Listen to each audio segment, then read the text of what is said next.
Anda menyaksikan Economic Update bersama saya Syarifah Rahma dan pemirsa saat ini saya sudah bersama dengan Menteri Kelautan dan Perikanan Republik Indonesia Bapak Sakti Wahyu Trenggono. Apa kabar Bapak? Baik, alhamdulillah. Terima kasih sudah bergabung bersama kami dalam CNBC Indonesia. Ya. Pak Sakti, kita ketahui bahwa saat ini ya, mungkin kita akan membahas, kita mulai dari realisasi untuk produksi perikanan, baik tangkap maupun juga budidaya di sepanjang tahun 2023 dan juga 2024. Seperti apa realisasinya dan mungkin evaluasinya dari Anda? Iya, jadi sampai dengan semester pertama ini produksi perikanan kita ya, termasuk rumput laut itu kira-kira sekitar 11,8 juta ton, yang terdiri dari 3.300.000-an gitu, 3 juta lebih lah, kurang lebih dari tangkap, lalu 3,3 juga dari budidaya dan sisanya 5 juta itu dari rumput laut gitu. Jadi total kira-kira hampir 12 juta ton. Itu realisasinya. Oke, baik. Apakah ada evaluasi tersendiri dari Anda? Iya, ini memang belum maksimal ya, tapi saya kira memang dari sisi kita memang sedang memperbaiki tata kelola yang menyeluruh. Jadi tidak hanya volume, tapi sebetulnya yang kita ingin utamakan ke depan itu adalah soal kualitas produksi. Jadi jenis ikan yang ditangkap harus jenis ikan yang memang di pasar itu sangat dibutuhkan. Jadi bukan sembarang ikan ditangkap ya. Lalu kemudian budidayanya juga kita sudah mulai mengarahkan ke budidaya yang arahnya kebutuhan pasar itu, kebutuhan market itu memang tinggi sekali gitu. Itu program dan itu kita punya kebijakan-kebijakan yang komprehensif, ada 5 kebijakan komprehensif itu saling menunjang. Jadi diantaranya tuh perluasan ruang konservasi ini menjadi penting supaya lebih sustain di dalam produksi perikanan secara natural ataupun juga untuk kepentingan budidaya. Lalu kemudian perluasannya itu bisa mencapai 30% luas lahan konservasi karena di dalamnya nanti adalah untuk pemijahan ikan secara alami ya, dan sekaligus juga sebagai serapan karbon, lalu juga produksi oksigen. Yang kedua, penangkapan ikan harus terukur. Ini sudah kita buatkan PP-nya, PP nomor 11 tahun 2023 sudah lahir dan kita sedang melakukan uji coba di beberapa titik yang krusial itu di Indonesia Timur.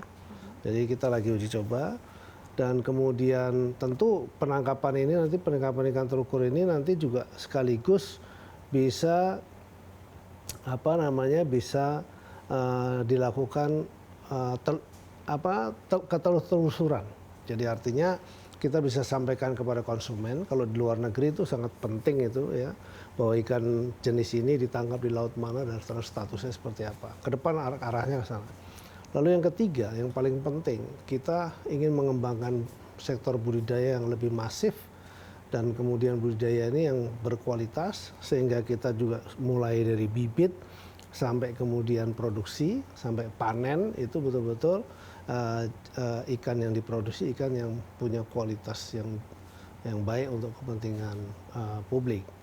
Dan yang keempat kemudian adalah pengelolaan pesisir, pengawasan pulau-pulau kecil supaya tidak rusak lingkungannya karena berdampak juga terhadap ekosistem yang ada di laut. Dan yang kelima, sampah plastik. Ini menjadi penting ya karena sampah plastik kalau nggak kita tangani secara serius nanti berdampak juga kepada produksi perikanan. Oke, baik. Sudah cukup rinci begitu target-target dan juga rencana-rencana yang akan dilakukan ke depannya. Tapi ketika kita melihat anggarannya Bapak untuk tahun 2024 sendiri, KKP memiliki anggaran sebesar 6,93 triliun rupiah begitu untuk dalam upaya untuk meningkatkan produksi hingga 30,85 juta ton. Nah, ketika kita melihat tadi dengan target-target, dengan program-program yang akan dijalankan ke depannya, begitu seperti apa upaya untuk memaksimalkan anggaran ini sendiri ke depannya?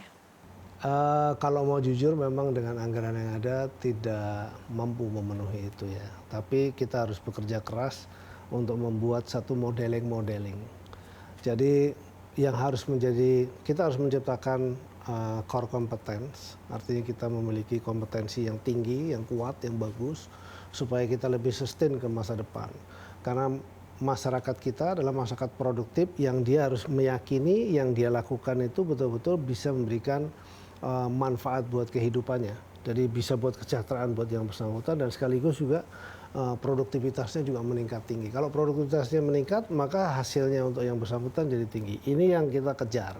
Untuk itu pemerintah dalam hal ini dengan anggaran yang ada, kita desain modeling. Salah satunya adalah modeling penangkapan ikan terukur. Kita buat modeling juga.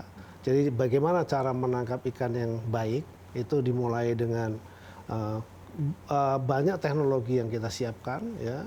Memang ini butuh waktu, saya kira. Tapi kalau ini bisa berjalan sukses dalam 6 bulan ke depan, tentu ke depannya itu akan jauh lebih cepat lagi. Lalu kemudian modeling untuk budidaya. Jadi sudah ada beberapa yang kita lakukan untuk budidaya udang. Ada 5 komoditi kita sebetulnya yang menjadi yang harapan kami dalam kurun waktu 5-10 tahun yang akan datang Indonesia akan bisa menjadi champion di sini. Yaitu udang, lobster, kepiting, tilapia, dan terakhir adalah rumput laut. Ya, dan 5-5-nya ini adalah komoditi yang sangat kuat di pasar dan sangat memberi pengaruh yang besar untuk pertumbuhan tentunya. Ya. Nah ini kita kalau sampai tidak mampu produksi dengan yang baik dan excellent, ya kita jadi rugi akhirnya kan begitu. Nah itu salah satunya, jadi anggaran itu kita fokuskan untuk buat modeling itu. Yang terbaik seperti apa itu tinggal direplikasi saja nanti. Jadi mereplikasi ini akan jauh lebih cepat apabila modelingnya ini berhasil dengan baik. Gitu. Baik. Nah, tadi berbicara berkaitan dengan penangkapan ikan terukur. Tadi Anda juga menyebutkan PP-nya sudah ada, begitu ya, PP nomor 11 tahun 2023 dan rencana implementasi adalah di tahun 2025, betul kan Pak? Nah, di satu sisi ketika kita melihat tadi dengan modeling yang sudah dijalankan, begitu, kemudian juga dengan rencana implementasi yang akan dimulai di tahun depan, seperti apa Anda melihat mungkin dari sisi pelaksanaan teknis ke depannya, kemudian juga manfaat secara keseluruhan dari penangkapan ikan terukur ini juga akan seperti apa? Ya, jadi kan ada masyarakat nelayan di daerah yang dia hari-harinya melaut dan kemudian laut menjadi sumber tempat mendapatkan income-nya kan begitu ya. Kita akan dukung mereka, akan kita carikan cara yang terbaik agar mereka menjadi masyarakat yang produktif. Karena kalau mereka produktif dalam arti produktif jumlah dan kualitasnya yang baik. Nah itu kan alat tangkapnya, terus kemudian kapal penangkapnya, sarana prasarana, itu memang harus negara yang nyediain. Ini kita sudah rancang. Kalau ini kita buat zonasi begitu, maka di yang mereka ini kita siapkan seluruh infrastruktur yang mendukung terhadap untuk kepentingan mereka, termasuk kapalnya, termasuk sarana prasarana. Dan salah satu yang sudah kita buat itu adalah kampung nelayannya kita rubah, kita buat juga kampung nelayan modern. Kenapa kita sebut kampung nelayan modern? Kita perbaiki semua itu mulai dari dermaganya, terus kemudian ada cold storage, ada pabrik esnya, lalu ada bengkel kapalnya, lalu kemudian ada pom bensin yang kita bisa memberikan yang pom bensin subsidi kepada mereka, lalu ada zona kulinerinya juga dan seterusnya begitu. Nah, lalu yang kedua penangkapan industri. Nah ini supaya mereka beriring gitu ya. Yang industri kita batasin juga di satu zona, kapasitas itu sebaiknya berapa kapal. Misalnya 1.000 kapal di satu zona atau 1.500 kapal, maka tidak boleh lebih dari segitu, dari sejumlah itu misalnya. Lalu yang kedua, kita sudah rancang juga, kita terapkan seluruh kapal. Jadi kalau nanti industri, mereka harus memasang satu teknologi yang bisa dimonitor, dan sekaligus juga aplikasi yang bisa menyampaikan informasi jumlah ikan atau ikan jenis apa saja yang ditangkap dan jumlahnya sama dengan berapa. Dan ini di negara-negara maju sudah ada, sehingga mereka ketika mendarat itu sebenarnya sejujurnya yang ditangkap ini sudah habis karena sudah terjual ketika informasi itu di tengah kapal gitu ya. Lalu demikian juga masyarakat. Yang masyarakat nanti juga akan kita bantu programnya begitu. Jadi harus diintervensi oleh pemerintah dalam hal ini infrastruktur dan juga sarana prasarana. Itu untuk yang nelayan, ya, yang nelayan tradisional itu kita upgrade gitu.